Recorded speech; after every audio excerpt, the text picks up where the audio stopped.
La curiosité est un vilain défaut. Non, et c'est bien ça le problème. Elle est juste victime de sa réputation. Un peu comme toi qui travailles dans le mobilier, non? La curiosité insupporte, elle met en difficulté l'autre ou nous-mêmes. Elle nous confronte à nos limites et par convention sociale, on préfère la considérer comme un défaut. Mais la réalité, c'est qu'elle nous nourrit, elle nous porte, elle nous encourage et nous pousse même. Nous allons voir aujourd'hui en quoi la curiosité est une qualité, les 4 ennemis de cette dernière et comment transformer la curiosité en une force dans la relation client. L'IMO Entrepro, c'est le podcast pour toi, professionnel, expérimenté ou novice, qui a besoin de changer l'image de ton métier auprès de tes clients.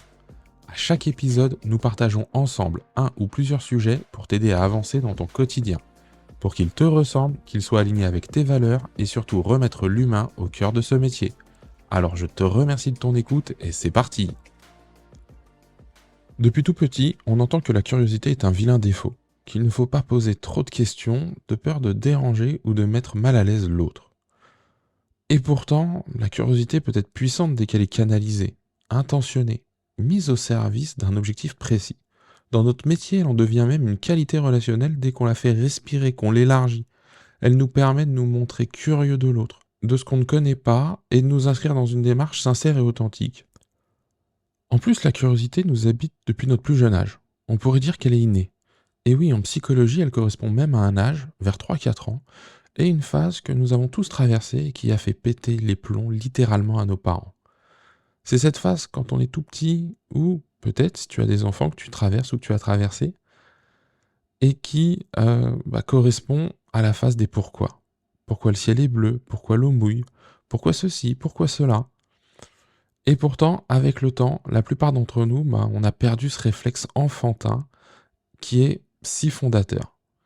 On préfère s'enfermer dans nos certitudes et affirmer avec aplomb des vérités qui sont vraiment relatives, voire toutes relatives, et qui nous semblent rassurantes. À ce moment-là, on dit peut-être adieu à notre curiosité, voire à notre créativité, et on fait un petit peu comme tout le monde, dans un monde peut-être qui nécessite d'être différent. Pourtant, s'intéresser à l'autre est le fondement de notre métier. Si nous ne découvrons pas ce qui le pousse dans son projet, ce à quoi il aspire, ce qui lui fait peur, ce qui l'empêche d'agir, est-ce qu'on ne passe pas à côté de la relation? Et donc, dans cette situation, nous sommes soit dans l'interprétation, soit dans l'évitement. Sauf que dans les deux cas, le client n'avance pas, et moi non plus je n'avance pas. Alors que si je suis curieux, je peux tellement découvrir de l'autre. En plus, la curiosité, et le questionnement plus particulièrement, ça a un pouvoir magique. Ouais, tu as bien entendu. Le pouvoir magique de faire réfléchir celui à qui tu poses une question. Et ce qui est génial, c'est que ça va le faire avancer dans ce qu'il veut, ce qu'il ne veut pas, et dans les décisions qu'il doit prendre, comme celle de travailler avec toi par exemple. Mais ça, je t'en parle un peu plus tard dans l'épisode. Avant, je veux te parler des 4 ennemis de la curiosité, que tu dois identifier et chasser si tu les repères dans ta façon d'agir ou d'être avec tes clients. Tout d'abord, nous avons l'ignorance. On peut diviser le monde en 3 parties. Il y a ce que l'on sait, ce que l'on ne sait pas, et ce que l'on ne sait pas que l'on ne sait pas. Il ne faut jamais sous-estimer l'ignorance qui est la nôtre et la connaissance relative que l'on arrive à atteindre. Je vais m'expliquer. S'il y a des éléments d'un projet client que j'ignore, j'ai tendance à les remplacer par mes propres connaissances ou à transposer celles d'un client qui ressemblerait à celui qui est en face de moi. C'est normal, la nature a horreur du vide. Alors de temps en temps j'aurai bon, mon intuition m'aura bien guidé, et malheureusement la plupart du temps je me tromperai comme une horloge cassée qui ne donne l'heure exacte que 2 fois par jour. Parce qu'il y a tellement de conditions, d'aléas, qui viennent faire que mon client ne vit pas exactement ce que moi j'ai vécu ou ce qu'un de mes autres clients a vécu, que je ne peux pas me permettre d'être ignorant sur ce qui l'impacte, ce qui est important pour lui. C'est d'ailleurs ce qui fait toute la beauté de ce métier, c'est que chaque histoire, chaque client rencontré, est différent d'un autre. Même si son bien est identique, l'histoire qui l'entoure est différente. Et moi, c'est ce qui fait que j'aime ce métier. Le second ennemi de la curiosité est le temps. Ne pas avoir le temps n'est jamais un argument. Nous connaissons tous des personnes qui nous disent ne pas avoir le temps. Nous les premiers d'ailleurs. Quand un de nos collègues nous pose une question sur un client, sur son projet, on dit que nous n'avons pas eu le temps d'aborder le sujet avec lui. Alors que ce que nous faisons de notre temps, ça relève juste de notre propre choix.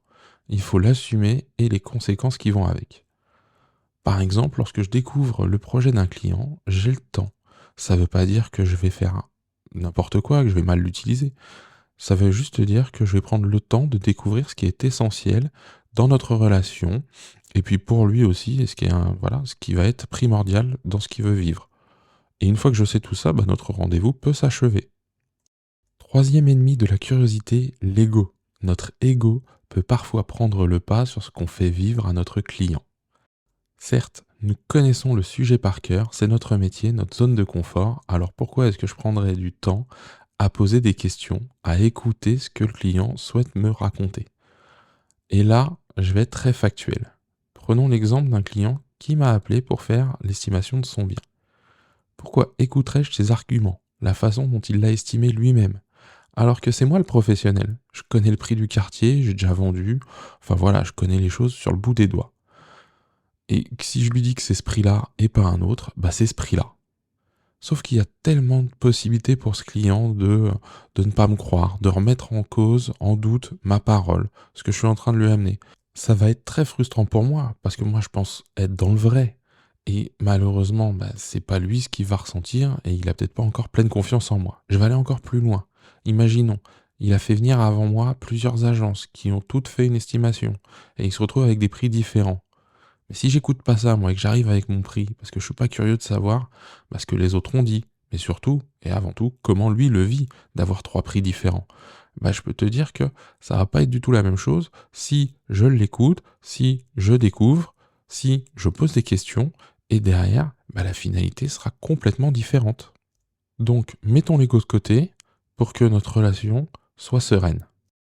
Enfin, le dernier ennemi de la curiosité est la peur. Est-ce que tu t'es déjà dit: tiens, si derrière cette question, j'obtiens pas la réponse que j'attends? Ou si je lui pose telle question, il va me prendre pour un idiot. Est-ce que si on va plus loin, en sortant d'un rendez-vous client, tu t'es pas déjà dit, tiens, j'ai pas osé lui demander ça, j'ai pas osé lui poser telle question? Si tu as déjà vécu ça, eh bien, on va prendre un engagement ensemble pour cette année, c'est d'être audacieux. Moi, je t'en avais parlé dans mes résolutions pour 2022, et bah voilà, on va prendre cet engagement ensemble. Parce que la peur ne paye pas. D'ailleurs, je vais te prendre cet exemple à nouveau. Si tu ne demandes pas l'exclusivité, tu l'auras jamais. Faut pas rêver. C'est rare que le client arrive en levant la main en te disant je veux travailler avec vous et en plus en exclusivité. Donc, bah, sois curieux de connaître sa réponse par rapport à ta proposition de travailler en exclusivité. Tu verras que les résultats seront déjà un peu meilleurs. Au moins, tu regretteras pas et tu partiras pas de chez lui en te disant j'ai pas osé lui demander. Maintenant, on va voir, comme je te l'ai promis, que la curiosité peut être une force. On va parler plus particulièrement de questionnement. À peu de choses près, tous les conseillers immobiliers posent des questions. Mais est-ce qu'elles ont un véritable impact auprès de nos clients? Vont-elles me permettre de me démarquer des autres? Ça, c'est déjà le point de départ de ce que tu dois te poser toi comme question pour savoir si tes propres questions sont intéressantes. On pourra aller plus loin. Est-ce que quand je quitterai le logement, le client ou les clients se souviendront de moi? Et dernière question que je te poserai, c'est pour qui est-ce que tu poses ces questions? Et là, je vais prendre du concret. Prenons l'exemple d'un conseiller qui arrive chez les clients, commence sa découverte, et nous avons ces sempiternelles questions qui reviennent à chaque fois. Depuis combien de temps êtes-vous propriétaire? Dans combien d'agences l'avez-vous mis, votre bien, aujourd'hui en vente? Et là, le client te répond, ou lui répond, bah, ça fait 5 ans que nous sommes propriétaires et nous l'avons mis dans 3 agences. Eh bien, on est vachement avancé, hein? Et encore une fois, je repose cette question, pour qui a-t-on posé ces questions? Pour nous, satisfaire une curiosité? Mais OK, je ne dis pas que c'est pas important de le savoir.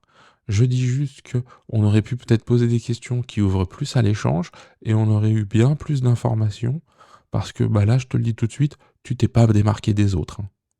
Il est bien plus intéressant de s'intéresser au projet qu'il avait à l'époque. Ça lui permettra de se remémorer sa situation et éventuellement aussi, bah, de faire le comparatif avec des acquéreurs aujourd'hui qui seraient dans une situation similaire. Ça pourrait être intéressant et on obtiendrait, bah, depuis combien de temps il est propriétaire, mais bien plus d'informations que ça. C'est comme de savoir aujourd'hui dans combien d'agences il est. Bah, c'est de savoir plutôt comment il vit sa vente, sa mise en vente. Il va peut-être nous dire qu'il a déjà été dans des agences ou qu'il est dans des agences et surtout il nous dira comment il vit les choses pour savoir, bah, sur quel point il est peut-être déçu et sur quel point nous, on peut travailler avec lui pour que cette déception ne soit pas vécue avec nous. Tu comprends que j'obtiens les mêmes informations et bien d'autres qui me permettent d'entrer dans une relation différente et bien plus authentique qu'avec un autre agent immobilier. On retiendra donc que mon questionnement doit être orienté vers le client, mais surtout qui doit lui permettre d'avancer dans sa réflexion. Et c'est là, quand je partirai peut-être de chez lui et que malheureusement, j'aurais pas obtenu un accord ou la signature d'un mandat, eh bien c'est peut-être là donc qu'il va se souvenir de moi et que quand il devra prendre une décision parce qu'il aura eu besoin peut-être de comparer, eh bien j'aurai marqué des points et je l'aurai impacté différemment. Mais le questionnement fera l'objet d'un épisode dédié. Tu l'auras compris, la curiosité est souvent perçue comme une marque de faiblesse alors que c'est tout le contraire. Le questionnement, c'est la ligne de départ de la compétence. Et je terminerai avec cette citation de Confucius: si l'homme a deux oreilles et une bouche, c'est pour écouter 2 fois plus qu'il ne parle. Cet épisode numéro 5 touche à sa fin. Je suis curieux, ça tombe bien, c'est dans le thème de connaître ton avis sur le sujet. Tu peux donc m'écrire à limoentrepro@gmail.com ou rejoindre le groupe privé Facebook du même nom. Tous les liens sont dans la description. Si cet épisode t'a plu, alors pense à le partager à tes collègues, à t'abonner et à laisser un avis 5 étoiles pour permettre à ce podcast d'aller encore plus loin. Je te remercie encore des quelques minutes passées ensemble et je te donne rendez-vous la semaine prochaine pour parler d'10 mois entre pros. D'ici là, prends soin de toi et de tes clients.